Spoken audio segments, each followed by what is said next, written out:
नमस्कार। आज हम मुंशी प्रेमचंद के क्लासिक उपन्यास कर्मभूमि को सिर्फ एक कहानी की तरह नहीं बल्कि एक लैब की तरह देखने वाले हैं। हम इसकी एक तरह से लिटरेरी ऑटोप्सी करेंगे, ये समझने के लिए कि एक्शन यानी कर्म का असली मतलब क्या होता है। तो आइए इस विश्लेषण की शुरुआत करते हैं उपन्यास के उस एक वाक्य से जो इसकी पूरी आत्मा है। मनुष्य का मूल्य उसके आराम में नहीं, उसके संघर्ष में है। सच कहूं तो यही वो लाइन है जिस पर यह पूरा उपन्यास टिका हुआ है। देखिए, कर्मभूमि को समझने के लिए सबसे पहले ये जानना जरूरी है कि ये कोई सीधी सादी कहानी नहीं है। ये असल में एक आइडियोलॉजिकल सफर है, एक ऐसी यात्रा जो इंसान के अंदर से शुरू होती है, समाज से गुजरती है और फिर राष्ट्र के बड़े सवालों से जा टकराती है। तो सबसे जरूरी बात यह है कि पूरा प्लॉट इसी एक आइडिया के इर्द गिर्द बुना गया है कि किसी भी इंसान की अपनी जिंदगी का कोई मतलब नहीं जब तक उसे सामाजिक एक्शन की आग में तपाया न जाए। असली सार्थकता तो बाहरी दुनिया से जुड़ने में ही है। तो सवाल यह है कि यह होता कैसे है। यहीं पर कहानी का स्ट्रक्चर बहुत दिलचस्प हो जाता है। प्रेमचंद इसे दो अलग अलग और अक्सर एक दूसरे से टकराने वाले लेवल्स पर बुनते हैं। अब देखिए, ये स्लाइड एक तरह से इस उपन्यास का डीएनए हमारे सामने रखती है। एक तरफ है अमर का अपना पर्सनल मामला, उसकी शादी, उसके मन का संघर्ष, और दूसरी तरफ है समाज का, देश का बड़ा मुद्दा, अन्याय के खिलाफ लड़ाई। और इसी टकराव में, इसी टेंशन में कहानी की असली गहराई छिपी है। इस उपन्यास का इंजन कोई बाहरी विलन नहीं है दोस्तों।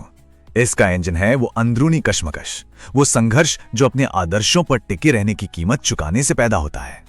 ये कहानी अपने किरदारों को और हमें भी बार बार इस एक सवाल के सामने लाकर खड़ा कर देती है कि जब समाज में चारों तरफ अन्याय हो रहा हो तो क्या चुपचाप किनारे खड़े रहना भी अपने आप में एक जुर्म नहीं है।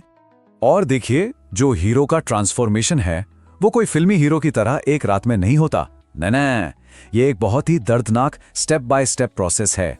पहले मन में लड़ाई चलती है, फिर परिवार टूटता है, समाज ताने मारता है और आखिर में इंसान को खुद से ही नफरत होने लगती है। एक चुपचाप देखने वाले से एक्शन लेने वाला बनने का सफर है ये। और यही इस दुनिया का, प्रेमचंद की इस दुनिया का सबसे बुनियादी कानून है।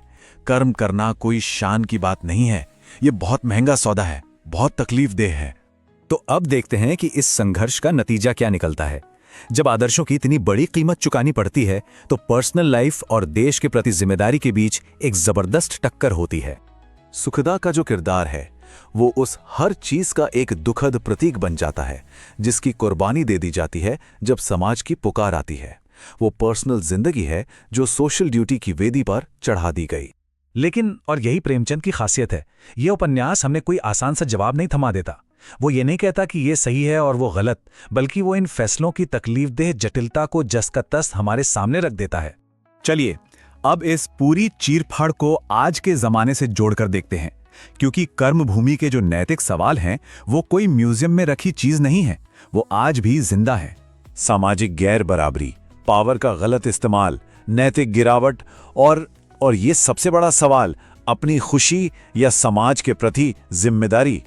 ये सारी बातें आज भी हमारी अखबार की सुर्खियों में, हमारी अपनी बहसों में गूंजती हैं, है ना? तो आखिर में ये उपन्यास हमारे सामने एक बहुत ही तीखा और कभी पुराना ना होने वाला सवाल छोड़कर जाता है, जो सिर्फ किताब के पन्नों में नहीं रहता बल्कि हमारी अपनी जिंदगी में आकर खड़ा हो जाता है। और इस पूरे विश्लेषण का जो निचोड़ है वो इस एक शक्तिशाली विचार में है, कर्मभूमि कोई जगह नहीं है, कोई लोकेशन नहीं है। कर्मभूमि वो एक लम्हा है, वो एक फैसला है, जब कोई इंसान चुप रहने के बजाय एक्शन लेने का चुनाव करता है। तो आज हम सिर्फ एक उपन्यास की चीर-फाड़ नहीं करने वाले, नहीं, हम मुंशी प्रेमचंद की कर्मभूमि में छिपे जिंदगी के एक गहरे दार्शनिक फॉर्मूले को डिकोड करेंगे। तो ये है हमारा रोड मैप, वो 5 पड़ाव जिनसे गुजरकर हम इस शक्तिशाली दार्शनिक मशीन के पुर्जे पुर्जे अलग करके समझेंगे। तो चलिए शुरुआत करते हैं उस एक केंद्रीय, कह सकते हैं एक विस्फोटक आइडिया से, जो इस पूरी किताब को जड़ से हिला देता है। अब देखिए, सवाल तो हर कोई पूछता है कि समाज को कैसे बदलें, है ना? लेकिन प्रेमचंद एक ज्यादा गहरे, ज्यादा बुनियादी समीकरण में दिलचस्पी रखते थे और उनका जवाब कमाल का है। वो कहते हैं कि असली सवाल तो ये है कि एक इंसान खुद को कैसे बदले ताकि समाज बदल सके। मतलब क्रांति सड़कों पर नहीं होगी, क्रांति तो अंदर शुरू होगी, हर इंसान के भीतर। ठीक है, अब इस प्रयोग के सबसे अहम वेरिएबल को अलग करते हैं और वो है कर्म की अवधारणा। देखिए, प्रेमचंद ने क्या किया, उन्होंने कर्म की जो आम धारणा है ना कि ये भाग्य है, किस्मत है, उसको पूरी तरह से खारिज कर दिया और उसे एक नए औजार में बदल दिया, सक्रिय नैतिक जिम्मेदारी का औजार। तो सबसे जरूरी बात यह है कि कुछ न करना भी एक कर्म है। अन्याय देखकर चुप रह जाना, ये भी एक एक्शन है, एक ऐसा चुनाव जिसके नैतिक परिणाम होते हैं, कोई बच नहीं सकता। और इस नई परिभाषा की नींव वो कहाँ रखते हैं? भगवद गीता के एक मूल सिद्धांत में, कर्मण्येवाधिकारस्ते मा फलेषु कदाचन, मतलब अपना कर्तव्य करो, फल की चिंता मत करो। ये निस्वार्थ एक्शन अपने आप में एक तरह का स्पिरिचुअल साइंस है। तो हमारी इस दार्शनिक ढांचे में कर्म के नए नियम क्या हुए? पहला, ये भाग्य का विरोध है। दूसरा, ये निष्क्रियता का जवाब है। तीसरा, ये एक आध्यात्मिक कर्तव्य है। और चौथा, ये नैतिक जिम्मेदारी की बुनियाद है। चलिए अब उस केंद्रीय प्रयोग पर चलते हैं और देखते हैं कि कैसे दो विरोधी ताकतें मिलकर इस उपन्यास की सारी ऊर्जा पैदा करती हैं। यहाँ पर एक जबरदस्त केमिकल रिएक्शन होता है। एक तरफ है आदर्शवाद की शुद्ध ताकतवर शक्ति और दूसरी तरफ है यथार्थवाद का जबरदस्त दबाव, भूख, परिवार, समाज का दबाव। और मजे की बात यह है कि प्रेमचंद किसी एक को विजेता नहीं बनाते, वो कहते हैं कि असली दर्शन इन दोनों के संतुलन में है। सोचिए, यथार्थ के बिना आदर्श खोखले हैं और आदर्शों के बिना यथार्थ, वो तो अमानवीय है। तो इस प्रयोग के जो नतीजे हैं ना, वो साफ सुथरे नहीं हैं, बिल्कुल नहीं। वो काले या सफेद नहीं है, वो मौजूद हैं इंसानी फैसलों के पेचीदा धुंधले ग्रे एरियाज में। ये चीज़ हमें बहुत शानदार तरीके से दिखाती है कि कोई आसान जवाब नहीं है। एक इंसान का अपनाया हुआ सही रास्ता दूसरे के जायज दुख की वजह बन सकता है, या कोई विलन नहीं है, बस दो अलग नैतिक सच हैं जो टकरा रहे हैं। तो मतलब साफ है, नैतिकता कोई पत्थर की लकीर नहीं है। नहीं, ये एक लगातार चलने वाली बातचीत है इंसानी हकीकत के साथ। ये कोई नियमों की किताब नहीं है। तो अब वक्त आ गया है, चलिए इन सारे धागों को जोड़ते हैं और उस ग्रैंड यूनिफाइड थ्योरी को सामने लाते हैं जिसकी तरफ ये पूरा उपन्यास इशारा कर रहा है। कर्म की नई परिभाषा, आदर्श और यथार्थ का संघर्ष, नैतिकता के ग्रे शेड्स, ये हर एक वेरिएबल, हर एक हिस्सा सिर्फ एक परम दर्शन की सेवा करता है, और वो है मानवतावाद। इंसानियत को जाति से ऊपर, करुणा को धर्म से ऊपर और नैतिकता को सत्ता से ऊपर रखना। और यहीं ये किताब आज के जमाने के लिए एकदम सटीक हो जाती है। ये आज के हमारे डिजिटल पाखंड पर एक सीधा और करारा तमाचा है। जरा सोचिए, प्रेमचंद का लगभग 90 साल पुराना निष्कर्ष आज के सिलेक्टिविज्म की धज्जियां उड़ा देता है। वो कहते हैं नैतिकता पोस्ट में नहीं, एक्शन में दिखती है। वो हमारी मान्यताओं का सबूत मांग रहे हैं और वो सबूत कर्मों में देना होगा। तो अंतिम फॉर्मूला क्या है? वो बिल्कुल साफ है। मुक्ति वो पूजा से नहीं मिलेगी, वो उपदेशों से नहीं मिलेगी, वो मिलेगी सिर्फ और सिर्फ न्याय के लिए किए गए मुश्किल लेकिन जरूरी कामों से। और आखिर में ये उपन्यास हमें कोई पका पकाया जवाब देकर नहीं छोड़ता। नहीं, ये तो लेंस को सीधा हमारी तरफ घुमा देता है और हमें छोड़ जाता है एक गहरे, जिंदगी बदल देने वाले सवाल के साथ। सोचिए, क्या कोई नॉवल, कोई उपन्यास समाज का एक्सरे हो सकता है? मतलब अंदर तक सब कुछ दिखा दे। आज हम प्रेमचंद की कर्मभूमि में ठीक यही देखने वाले हैं। ये सिर्फ एक कहानी नहीं है, ये है हमारे समाज का एक बहुत ही गहरा, बहुत ही बारीक विश्लेषण। और इस पूरे विश्लेषण का जो निचोड़ है ना, वो बस इसी एक लाइन में छिपा है। ये किसी एक इंसान की कहानी नहीं, ये तो पूरे भारतीय समाज की एक तरह से कहें तो कलेक्टिव ऑटोबायोग्राफी है। और शायद आज भी हमारे ही समाज की। तो चलिए तैयार हो जाइए, हम इन 6 पड़ावों से गुजरेंगे और देखेंगे कि प्रेमचंद ने समाज की परतों को कैसे एक एक करके हमारे सामने खोला है। तो सबसे पहले बात करते हैं समाज की आत्मकथा की। देखिए, ये सिर्फ एक नॉवल नहीं है, इसे एक तरह का सोशल डायग्नोसिस समझिए। एक ऐसी रिपोर्ट जो बताती है कि उस वक्त समाज अंदर से कितना खोखला, कितना बीमार था। तो ये समाज है कैसा? ये एक बड़ी अजीब सी कश्मकश में फंसा हुआ है। एक ऐसा समाज जो परंपरा और बदलाव के बीच में अटक गया है। बातें तो बड़ी बड़ी होती हैं नैतिक आदर्शों की, लेकिन जब उन्हें जीने की बारी आती है तो डर लगता है। सुधार तो सब चाहते हैं, है ना?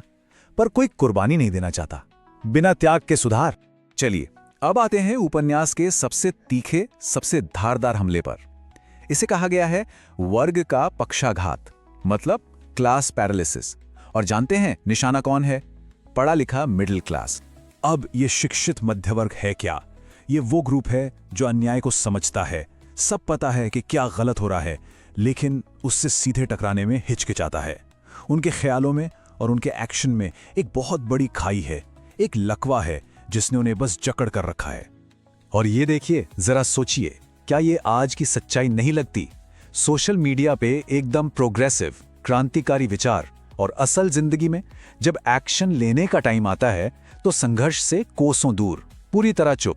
ये विश्लेषण इसे एक बहुत ही सटीक नाम देता है, नैतिक कायरता, मॉरल कावर्डिस। मतलब सोच में तो बहुत आगे, पर कर्म में वहीं के वहीं खड़े हैं। अच्छा, अब एक और भी ज्यादा कह सकते हैं डरावनी हकीकत पर आते हैं, और वो है अन्याय का नॉर्मलाइजेशन, मतलब अन्याय का सामान्य हो जाना।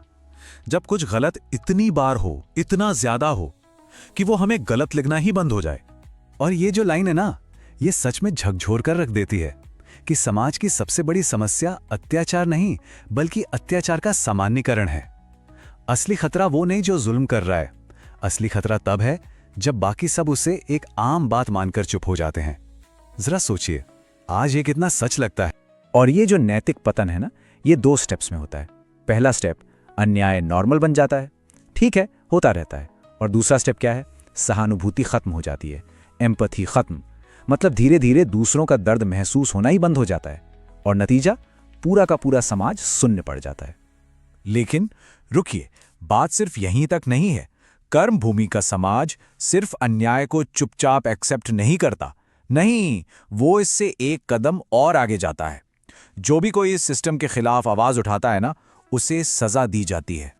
और यहीं पर समाज का असली चेहरा, उसका पाखंड खुलकर सामने आता है। बातें नैतिकता की, उसूलों की, लेकिन व्यवहार पूरी तरह से स्वार्थी, सेल्फ सर्विंग, और ऐसा व्यवहार जो किसी भी तरह के बदलाव का विरोध करता है। तो होता क्या है? जब अमरकांत जैसा कोई कैरेक्टर समाज के लिए अपना सब कुछ दांव पर लगा देता है तो उसे क्या मिलता है? शाबाशी। उसे हीरो बनाया जाता है? नहीं, उसे पागल कहा जाता है, अव्यवहारिक, इम्प्रैक्टिकल कहा जाता है, परिवार विरोधी कहा जाता है। मतलब ये जो पाखंड है ना, ये सिर्फ कोई गलती नहीं है, ये एक हथियार है, अपने आराम को, अपनी सुविधा को बचाने का एक हथियार। और ये सारी बातें हमें इस उपन्यास के सबसे बड़े, सबसे बुनियादी सवाल पर लाकर खड़ा कर देती हैं। सवाल ये है कि आखिर ये सामाजिक जिम्मेदारी, ये सोशल रिस्पॉन्सिबिलिटी है क्या भला? ये नॉवेल यही सवाल पूछता है। क्या सोशल रिस्पॉन्सिबिलिटी का मतलब सिर्फ उपदेश देना है? क्या किसी का दुख देखकर बस संवेदनशील हो जाना या अच्छी अच्छी बातें कर देना, बस इतना ही काफी है? और उपन्यास का जो जवाब है वो एकदम क्रिस्टल क्लियर है, बिल्कुल साफ। जवाब है नहीं। सिर्फ पढ़ा लिखा होना काफी नहीं है, सिर्फ सेंसिटिव होना भी काफी नहीं है। सबसे जरूरी है कर्म में उतरना। जब तक आपकी नॉलेज और आपकी फीलिंग्स एक्शन में नहीं बदलती, वो अधूरी हैं, बेकार हैं। तो अब आखिर में चलिए इस लगभग 100 साल पुराने उपन्यास के सबक को आज की दुनिया से जोड़ते हैं और खुद से पूछते हैं कि क्या वाकई कुछ बदला है? और ये विश्लेषण हमें एक बहुत ही सीधी लेकिन कड़वी सच्चाई सिखाता है। समाज तभी बदलता है जब कुछ लोग अपना कंफर्ट जोन, अपनी सुविधा छोड़ने को तैयार होते हैं। इसके अलावा कोई दूसरा रास्ता ही नहीं। तो हम इस चर्चा को इसी एक सवाल के साथ खत्म करते हैं। दूसरों की आलोचना करना बहुत आसान है, लेकिन जिम्मेदारी लेना उतना ही मुश्किल। तो सवाल यह है कि हमारी अपनी कर्म भूमि कहाँ है? हमारा कर्म क्षेत्र क्या है? सोचने वाली बात है। आइए आज प्रेमचंद की कर्म भूमि को अपनी प्रयोगशाला की मेज पर लिटाते हैं। इसे एक सामाजिक कहानी की तरह नहीं, बल्कि इंसानी दिमाग के एक गहरे, जटिल विश्लेषण की तरह देखने का वक्त है। आज हम इसका एक साइकोलॉजिकल पोस्टमार्टम करने वाले हैं। सोचिए क्या हो अगर कोई नॉवल समाज के बारे में हो ही नहीं, बल्कि इंसान के दिमाग के अंदर चल रहे एक सिविल वॉर, एक गृह युद्ध के बारे में हो। बस यही वो आइडिया है जो हमारी आज की पूरी जांच की बुनियाद है। ठीक है, तो ऑपरेशन शुरू किया जाए। हमारा पहला कट वो ये दिखाता है कि इस नॉवेल का असली संघर्ष बाहरी नहीं बल्कि अंदरूनी है। ये खुद के वजूद के लिए एक लड़ाई है जो किसी भी सामाजिक बदलाव से बहुत पहले शुरू होती है। अब ये देखिए, ये बड़ा दिलचस्प है। यहाँ हमने हीरो अमरकांत के दिमाग को एक कॉन्फ्लिक्ट की लैब की तरह देखा है। देखिए, उसके अंदर 3 लेवल पर जंग चल रही है। Level 1 duty versus pleasure, level 2 morality versus security, और फिर आता है लेवल 3 आइडियल्स वर्सेस फियर। ये उसके दिमागी संघर्ष का एक साइंटिफिक डेटा है, एकदम साफ। चलिए अब इस नॉवेल के सबसे अहम मनोवैज्ञानिक हिस्से की जांच करते हैं, और वो है एक ऐसा फैसला लेने का दर्द जिसके नतीजे बहुत गहरे होने वाले हैं। इस पूरी पड़ताल का सेंटर पॉइंट है चुनाव का दर्द, द पेन ऑफ चॉइस। कहानी का जो सबसे गहरा टेंशन है, हर मोड़, हर उलझन, वो इसी एक चीज से पैदा होती है। और कमाल की बात तो ये है कि जिसे प्रेमचंद ने 100 साल पहले चुनाव की पीड़ा कहा था, आज मॉडर्न साइकोलॉजी उसे एग्जिस्टेंशियल एंग्जाइटी कहती है। मतलब चुनने की आजादी और जिम्मेदारी के साथ आने वाला स्ट्रेस और डर। सोचिए, प्रेमचंद अपने वक्त से कितना आगे थे। और फिर कहानी से निकलकर आती है ये एक लाइन जो किसी मनोवैज्ञानिक कानून से कम नहीं है। सबसे कठिन कर्म वही होता है जो मनुष्य को अकेला कर दे। इस लाइन को जरा ध्यान से समझिएगा। तो अब बारी है दिल की जांच की, ये देखने की कि सही काम करने का अंजाम क्या होता है। और यकीन मानिए, नतीजा चौंकाने वाला है। सही काम करने से शांति नहीं बल्कि गहरा अकेलापन और अपराध बोध मिलता है। तो हमारी इस जांच में क्या निकला? यही कि सही फैसले की कीमत बहुत भारी है। ये इंसान को परिवार से, समाज से सबसे अलग थलग कर देता है। अंदर ही अंदर अपराध बोध को और गहरा करता है। और दिमागी सुकून, वो तो बिल्कुल नहीं मिलता। ये कोई आइडियलिज्म नहीं बल्कि कड़वा साइकोलॉजिकल रियलिज्म है। अच्छा, अब तक तो हम मन के अंदर झांक रहे थे। चलिए अब जरा बाहर की दुनिया की तरफ नजर डालते हैं। देखते हैं कि समाज कैसे एक इंसान पर मनोवैज्ञानिक युद्ध छेड़ता है ताकि वो झुका रहे, नियमों में बंधा रहे। और समाज के पास भी अपने हथियार हैं दिमागी हमले करने के लिए। और ये कोई ऐसे वैसे हथियार नहीं बल्कि एक पूरी स्ट्रैटेजी है। स्टेप 1 ताने, स्टेप 2 मजाक उड़ाना, और स्टेप 3 कैरेक्टर की हत्या कर देना। एक साफ और सोची समझी रणनीति। और यहीं पर प्रेमचंद की डायग्नोसिस किसी भविष्यवाणी जैसी लगती है। सोचिए, 20वीं सदी के सोशल प्रेशर का जो खाका उन्होंने खींचा, वो 21वीं सदी के ट्रोल कल्चर का एकदम परफेक्ट ब्लूप्रिंट है। कमाल है ना? तो अब हम अपने इस साइकोलॉजिकल पोस्टमार्टम के आखिरी पड़ाव पर आ गए हैं। वक्त है साहस और पहचान की असली प्रकृति पर हमारा अंतिम और चौंकाने वाला फैसला सुनाने का। तो साहस क्या है? हमारी जांच कहती है कि साइकोलॉजिकल करेज का मतलब डर का ना होना नहीं है। बिल्कुल नहीं। ये तो गरीबी के डर, बेइज्जती के डर और फेल होने के डर के बावजूद किया गया काम है। ये कोई किताबी आदर्श नहीं बल्कि असल इंसानी हिम्मत है। और अब देखिए 2 रास्तों की और इस नॉवेल की सबसे कठोर मनोवैज्ञानिक सच्चाई। एक तरफ है सही रास्ता जो दिमागी सुकून नहीं देता, और दूसरी तरफ है गलत रास्ता जो आपका आत्मसम्मान ही छीन लेता है। चुनाव बहुत मुश्किल है, और इन सब के बीच में खड़ा है पहचान का सबसे बड़ा संकट। मैं क्या हूं? एक पति, एक नागरिक, या एक नैतिक इंसान? ये मॉडर्न जमाने का सबसे बुनियादी सवाल है जिसे प्रेमचंद ने 1 सदी पहले ही पकड़ लिया था।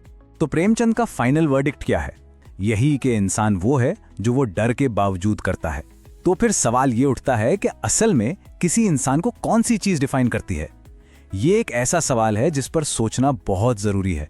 चलिए आज मुंशी प्रेमचंद के उपन्यास कर्मभूमि को एक अलग ही नजर से देखते हैं। एक कहानी की तरह नहीं बल्कि इतिहास के एक आईने की तरह। जी हाँ, एक ऐसा आईना जो हमें 1930 के दशक के भारत की वो तस्वीरें दिखाता है जो अक्सर इतिहास की मोटी मोटी किताबों में कहीं खो जाती हैं। उपन्यास शुरू होते ही पहले ही लाइन में प्रेमचंद एक धमाका करते हैं। वो साफ साफ कह रहे हैं कि भाई ये कोई मनगढ़ंत कहानी नहीं है, कोई फैंटेसी नॉवेल नहीं है। ये उस दौर की जमीनी हकीकत का जैसा का तैसा कच्चा चिट्ठा है। वो हमें एक कहानी सुनाने नहीं बल्कि इतिहास दिखाने जा रहे हैं। तो फिर सवाल ये उठता है कि अगर ये कोरी कल्पना नहीं तो फिर आखिर ये है क्या? क्या ये सिर्फ एक उपन्यास है या उससे कहीं ज्यादा कुछ और? इसी सवाल की तह में हमारे आज के विश्लेषण का पूरा सार छिपा हुआ है। देखिए, प्रेमचंद ने कर्मभूमि को अपने युग का एक आईना बना दिया, एक ऐतिहासिक दर्पण जो सिर्फ ये नहीं बताता कि कौन कब जीता या हारा, बल्कि उस दौर के इंसानों के जज्बात, उनकी कश्मकश और उनकी छिपी हुई सच्चाइयों को जस का तस दिखा देता है। तो चलिए आज इसी आईने में जरा झांक कर देखते हैं।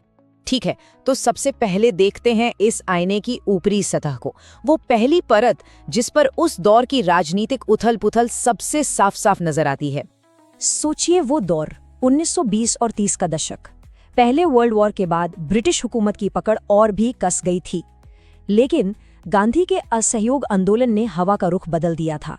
पहली बार आम जनता जाग रही थी। कर्मभूमि इसी सुलगते हुए माहौल की पैदाइश है, जहां एक नया पढ़ा लिखा तबका राजनीति में अपनी जगह बनाने की कोशिश कर रहा था। और प्रेमचंद का विश्लेषण यहाँ कमाल का है, बहुत गहरा। वो दिखाते हैं कि ब्रिटिश राज सिर्फ एक विदेशी ताकत नहीं था, नहीं, वो एक ऐसी व्यवस्था थी जो भारत के सामाजिक ठहराव को, समाज की सड़न को बचाए रख रही थी। एक ऐसा सिस्टम जहां शोषण करना ही नियम था और इंसाफ खुद ताकतवर का एक औजार बन चुका था। लेकिन रुकिए, कहानी यहाँ खत्म नहीं होती।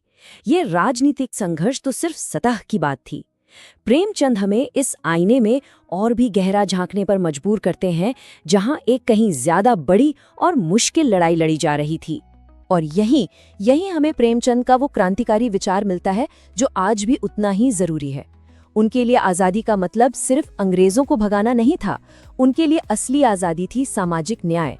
वो कहते थे कि बाहरी गुलामी की जंजीरें तोड़ने से ज्यादा जरूरी है भीतरी गुलामी की जंजीरों को तोड़ना, जातिवाद की, सामाजिक अन्याय की और औरतों के दमन की जंजीरें। और यही वो सवाल है जो ये उपन्यास आज भी हमारे मुंह पर फेंक कर मारता है। क्या सिर्फ सरकार बदल देने से, सिर्फ राजनीतिक व्यवस्था बदल देने से कोई देश सच में आजाद हो सकता है, अगर उसका समाज अंदर से वैसा ही बीमार, वैसा ही पिछड़ा हुआ रहे? सोचिए जरा। अब हम इस आईने की उन दरारों में झांकेंगे, उन हिस्सों में जहां इतिहास की वो सच्चाइयां छिपी हैं जिन्हें हम देखना पसंद नहीं करते, वो असुविधाजनक सच्चाइयां। प्रेमचंद इतिहास देखने का हमारा नजरिया ही बदल देते हैं। उनके लिए इतिहास राजा महाराजाओं और नेताओं की हीरोइक गाथा नहीं है। नहीं, उनके लिए इतिहास का मतलब है उस आम इंसान का दर्द, उसकी पीड़ा, जो हर बड़े राजनीतिक बदलाव की असल कीमत चुकाता है। वाह, अब इस लाइन को देखिए। ये एक वाक्य नहीं है, ये एक पूरा मनोवैज्ञानिक प्रयोग है, एक लैब रिपोर्ट। शिक्षा चेतना देती है, साहस नहीं। प्रेमचंद यहाँ दो अलग अलग केमिकल्स की तरह इन दोनों चीजों को अलग कर रहे हैं। चेतना यानी अवेयरनेस, ये तो आपको किताबें पढ़ने से, स्कूल कॉलेज जाने से मिल जाएगी, लेकिन साहस, करेज, वो त्याग और नैतिक बल की आग में तपकर ही पैदा होता है। कमाल का विश्लेषण है। और फिर ये सत्ता केवल बाहर नहीं, मन के भीतर भी बैठी है। क्या लाइन है! ये तो जैसे पूरे ओप्रेस सिस्टम का एक्सरे है। प्रेमचंद कह रहे हैं कि सबसे मोटी दीवारें लोहे या पत्थर की नहीं होती, असली जेल हमारे मन के अंदर होती है। वो डर, वो सामाजिक ऊंच नीच को चुपचाप मान लेना, यही वो अदृश्य जंजीरें हैं जो हमें बाहरी जंजीरों से भी ज्यादा मजबूती से जकड़े रखती हैं। प्रेमचंद का आईना उन अंधेरे कोनों पर रोशनी डालता है जहां इतिहासकार अपनी टॉर्च ले जाना भूल गए। वो हमें शहरों के शोर के पीछे गांवों की उन खामोश चीखों को सुनाते हैं, और वो सुखदा जैसी अनगिनत औरतों के बलिदान को सामने लाते हैं, जिनकी अनदेखी पीड़ा और त्याग पर आज़ादी के आंदोलन की नींव रखी गई थी, पर जिनका नाम इतिहास के पन्नों में कहीं दर्ज नहीं हुआ। तो निचोड़ क्या निकला? निचोड़ ये है, और ये प्रेमचंद का सबसे बड़ा सच है, कि सच्चा इतिहास असुविधाजनक होता है। अगर इतिहास पढ़कर आपको सिर्फ गर्व और सुकून महसूस हो रहा है, तो बहुत मुमकिन है कि आप इतिहास नहीं बल्कि मन बहलाने वाली कहानियां पढ़ रहे हैं। सच्चा इतिहास हमेशा चुभता है, वो हमें हमारी कमियों का आईना दिखाता है। तो सवाल ये है कि लगभग 100 साल पुरानी ये कहानी आज इतनी जरूरी क्यों है? क्योंकि प्रेमचंद का ये आईना सिर्फ अतीत नहीं दिखाता, ये घूमकर हमारे आज पर भी रोशनी डालता है और एक चेतावनी भी देता है। तो कर्मभूमि का सार क्या है? 3 बातें। पहली, आज़ादी 1947 में मिली कोई मंजिल नहीं थी, वो तो एक लंबे सफ़र की बस शुरुआत थी। दूसरी, ये सफ़र सामाजिक बदलाव और बराबरी के बिना हमेशा अधूरा रहेगा। और तीसरी, सबसे ज़रूरी बात, इतिहास पढ़ना सिर्फ अतीत के बारे में जानना नहीं है, बल्कि वर्तमान की जिम्मेदारी लेना और भविष्य के लिए चेतावनी हासिल करना है। और आखिर में कर्मभूमि, ये आईना हमारी तरफ घुमा देता है और एक सवाल छोड़ जाता है। वो कौन सी असुविधाजनक सच्चाइयां हैं जिनसे आज हम आंखें चुरा रहे हैं? और इस सवाल का जवाब शायद इतिहास की किताबों में नहीं, बल्कि हम सब के अपने अपने अंदर है। एक सवाल, क्या राजनीति नैतिकता के बिना जिंदा रह सकती है? जरा सोचिए इस सवाल की गहराई पर। यह कोई क्लासरूम की बहस नहीं है। नहीं, ये तो आज के पॉलिटिक्स के वजूद पर, उसके होने पर ही एक सीधा सवाल है। और इसका जवाब, इसका जो कोड है ना, वो एक ऐसी जगह छिपा है जहां कोई सोच भी नहीं सकता, एक सदी पुराने उपन्यास के पन्नों में। तो आज हम मुंशी प्रेमचंद की कर्मभूमि को डाइसेक्ट करने वाले हैं। बिल्कुल एक कहानी की तरह नहीं, बल्कि एक लैब की तरह, एक ऐसी प्रयोगशाला जहां पॉलिटिक्स के सबसे बेसिक एलिमेंट को टेस्ट किया गया था। और आज हम इसके अंदर छिपे हुए पॉलिटिकल डीएनए को डिकोड करेंगे। तो चलिए देखते हैं कि हमारी आज की ये पड़ताल कैसे आगे बढ़ेगी। सबसे पहले आज का वो बड़ा सवाल, फिर हम देखेंगे प्रेमचंद की नैतिक राजनीति क्या है।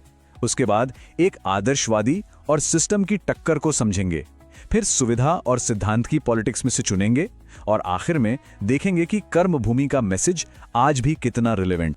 चलिए अब सीधा इस एक्सपेरिमेंट के सेंटर पर आते हैं। वो कोर फॉर्मूला, वो फंडामेंटल इक्वेशन क्या है जिसे प्रेमचंद ने खोजा था। इसे ध्यान से समझिएगा, क्योंकि ये पॉलिटिक्स को देखने का आपका नजरिया हमेशा के लिए बदल सकता है। ये है वो आइडिया, वो क्रांतिकारी विचार। प्रेमचंद के लिए राजनीति पावर का कोई खेल नहीं है, ये कोई अखाड़ा नहीं है, ये जनता के प्रति एक नैतिक जिम्मेदारी है, एक मॉरल रिस्पॉन्सिबिलिटी। और इसका सेंटर क्या है? न्याय और सहानुभूति। जस्ट इमेजिन, आज के टाइम में जहां पॉलिटिक्स सिर्फ नंबर और सीटों का खेल बन गया है, ये आइडिया कितना एक्सप्लोसिव है। तो इस मॉरल रिस्पॉन्सिबिलिटी के इक्वेशन में 4 वेरिएबल्स हैं। हाँ, 4। और ये सिर्फ कहने की बातें नहीं है, ये एक्शन पॉइंट्स हैं। पहला, अन्याय का विरोध करो। दूसरा, जो शोषित है उसके साथ खड़े हो जाओ। तीसरा, सत्ता से सवाल पूछने का दम रखो। और चौथा, पॉलिटिक्स को कुर्सी की रेस मानना बंद कर दो। यही है प्रेमचंद की राजनीति का कोर डेटा, उसका जेनेटिक कोड। और अब जरा इस लाइन को सुनिए, इसकी गूंज को महसूस कीजिए। जो राजनीति मनुष्य को कुचलती है, वो राष्ट्र नहीं कारागार बनाती है। ये कोई कविता नहीं है, ये एक साइंटिफिक ऑब्जर्वेशन है, एक चेतावनी कि अगर पॉलिटिक्स की इक्वेशन से इंसानियत को माइनस कर दिया, तो जो जवाब आएगा वो राष्ट्र नहीं, एक जेल होगा। तो सवाल ये है कि ये जो नैतिक सिद्धांत है, ये असल में काम कैसे करता है? इसके लिए प्रेमचंद हमें अपनी लैब में एक टेस्ट सब्जेक्ट दिखाते हैं, एक ह्यूमन कैटलिस्ट, जिसका नाम है अमरकांत। और इसका प्रोफाइल देखिए, बड़ा अजीब है। एक ऐसा पॉलिटिशियन जो पॉलिटिशियन जैसा है ही नहीं। वो कोई भाषण नहीं देता, कोई स्ट्रेटेजी नहीं बनाता, उसका संघर्ष बहुत धीमा और मुश्किलों भरा है, और वो अक्सर फेल होता हुआ दिखता है। यही तो प्रेमचंद का जीनियस है। वो हमें दिखा रहे हैं कि असली नैतिक राजनीति का असर शोर शराबे में नहीं, बल्कि खामोश संघर्ष में होता है। और ये है वो मोमेंट, वो इग्निशन पॉइंट। अमरकांत पॉलिटिक्स में किसी एम्बिशन के साथ नहीं आता। वो आता है क्योंकि उसकी अंतरात्मा, उसका कॉन्शियंस उसे एक नैतिक फैसला लेने पर मजबूर कर देता है। बस अन्याय को देखकर चुप नहीं रह पाना। यहीं से इस पूरे एक्सपेरिमेंट की शुरुआत होती है। ठीक है, तो अब एक्सपेरिमेंट में 2 ऑपोजिट फोर्सेस को इंट्रोड्यूस किया जाता है। एक तरफ है सुविधा की politics, the politics of convenience, और दूसरी तरफ है सिद्धांत की politics, the politics of conviction. कर्मभूमि इन्हीं 2 आइडियाज की टक्कर का एक लाइव टेस्ट है। जरा इस टेबल पर नजर डालिए। लेफ्ट में है सुधारवादी राजनीति, मतलब सिस्टम के अंदर रह के ही बदलाव करना, थोड़ा सेफ रास्ता है ये। और राइट में है प्रतिरोधी राजनीति, अन्याय से सीधी टक्कर, सत्ता को सीधी चुनौती, और इसकी कीमत पर्सनल सैक्रिफाइस। तो 2 रास्ते हैं और दोनों के नतीजे बिल्कुल अलग। और इस एक्सपेरिमेंट का नतीजा, कंक्लूजन एकदम साफ है। प्रेमचंद ये साबित करते हैं कि जब अन्याय इंस्टीट्यूशनलाइज्ड हो जाए, मतलब सिस्टम का ही हिस्सा बन जाए, तो फिर छोटे मोटे सुधार से काम नहीं चलता। तब सीधी टक्कर यानी प्रतिरोध ही अकेला रास्ता बचता है। Hypothesis proven. लेकिन हर एक्सपेरिमेंट की एक कीमत होती है, एक कोलैटरल डैमेज, और सिद्धांत की इस राजनीति की भी एक भयानक मानवीय कीमत चुकानी पड़ती है। ये कोई थ्योरी नहीं है, ये लोगों की जिंदगियों को दांव पर लगाती है। इस चेन रिएक्शन को देखिए। पहला डोमिनो गिरता है, राजनीतिक संघर्ष आपके घर में घुसाता है। फिर दूसरा, आपके निजी रिश्ते तनाव में आ जाते हैं, टूटने लगते हैं, और आखिर में उस आदर्शवादी की अपनी शादी, उसका परिवार, सब कुछ उसी आदर्श की आग में जलकर खत्म हो जाता है। यह है इस एक्सपेरिमेंट का सबसे ट्रैजिक रिजल्ट। तो इस पूरी लैब रिपोर्ट का, इस पूरे एक्सपेरिमेंट का आज की दुनिया के लिए क्या मतलब है? देखिए, प्रेमचंद का यह विश्लेषण सिर्फ एक कहानी नहीं है, यह आज की बीमार पॉलिटिक्स के लिए एक डायग्नोस्टिक रिपोर्ट है। और लक्षण बिल्कुल साफ हैं। आज की राजनीति का डीएनए अगर हम देखें तो विचारधारा से ज्यादा स्ट्रैटेजी जरूरी हो गई है, नैतिकता से ज्यादा नंबर गेम, और लोगों से ज्यादा सत्ता जरूरी हो गई है। ये वही मॉरल क्राइसिस है जिसके बारे में कर्मभूमि हमें लगभग 100 साल पहले वार्न कर रहा था। और आखिर में वो फाइनल फॉर्मूला जो इस पूरे एनालिसिस से निकल कर आता है, इसे जहन में बैठा लीजिए। सच्ची राजनीति आराम की नहीं, बलिदान की मांग करती है। ये पॉलिटिक्स का सबसे अनकंफर्टेबल लेकिन शायद सबसे बड़ा सच है, एक तरह से पॉलिटिकल फिजिक्स का एक फंडामेंटल लॉ। तो अब ये प्रयोगशाला आपकी है, और ये सवाल भी आपके लिए है। क्या आज की इस दुनिया में जो सेल्फ इंटरेस्ट पर चलती है, उसमें नैतिक बलिदान पर टिकी हुई राजनीति का ये एक्सपेरिमेंट कामयाब हो सकता है, या फिर ये सिर्फ एक खूबसूरत आदर्शवादी सपना बनकर ही रह जाएगा? इस पर सोचिएगा जरूर।